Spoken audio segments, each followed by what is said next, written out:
যে জিয়াউর রহমান ছিলেন সেই নেতা মাথা উঁচু করে দাঁড়াবার একটা নেতৃত্ব দিয়েছিলেন। তো সেই সাবেক সেনাপ্রধানকে আমেরিকা থেকে স্যাংশন দেওয়া হয়েছে। আজকের যা শাসক গোষ্ঠী যারা জবরদখল করে ক্ষমতা দখল করে আছে, যারা প্রেসিডেন্ট জিয়াউর রহমানের নামটাকে মুছে ফেলতে চায়, ইতিহাস থেকে মুছে ফেলতে চায় এবং তাকে একটা খলনায়কে পরিণত করবার জন্যে তারা তাদের কাজ তারা শুরু করেছে। একেবারে প্রাথমিক স্কুলের প্রাথমিক পর্যায় থেকে শুরু করে সব জায়গায় তারা একই ধরনের কথা বলছে।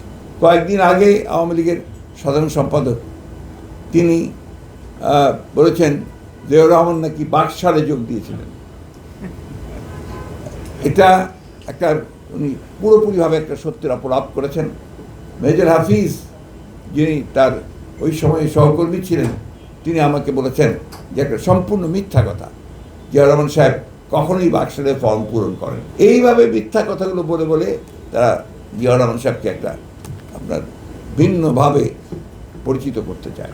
এটা কিন্তু কোনো বিচ্ছিন্ন ঘটনা নয়। বাংলাদেশের যে সামগ্রিক চিত্র, সেই চিত্রতে দেখা যাবে যে জিয়াউর রহমান ছিলেন সেই নেতা যিনি দেশকে একটা ভয়াবহ বিপর্যয় থেকে রক্ষা করে গোটা জাতিকে, বিভক্ত জাতিকে ঐক্যবদ্ধ করে মাথা উঁচু করে দাঁড়াবার একটা নেতৃত্ব দিয়েছিলেন।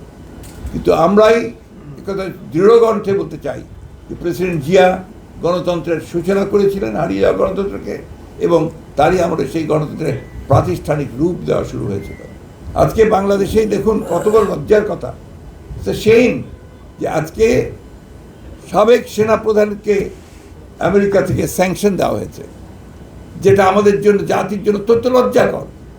দায়ীকে দায়ী সম্পূর্ণভাবে সরকার, এই সরকার শাসক গোষ্ঠী, তারা সেনাবাহিনীকে অন্যায়ভাবে ব্যবহার করার চেষ্টা করার কারণেই আজকে এই ঘটনাটা ঘটেছে।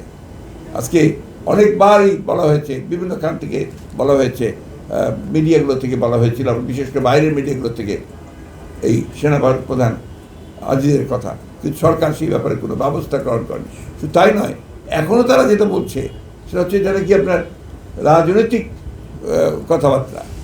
এইভাবে তো আপনার একটা দেশকে, তার জাতিকে, তার মর্যাদা থেকে সম্পূর্ণ ধ্বংস করে দেওয়া, তার অনারকে কেড়ে নেওয়া, এটার অধিকার কারণেই একটা প্রতিষ্ঠান, সেনাবাহিনী হচ্ছে আমাদের একটা সবচেয়ে ভরসার স্তর, একটা প্রতিষ্ঠান।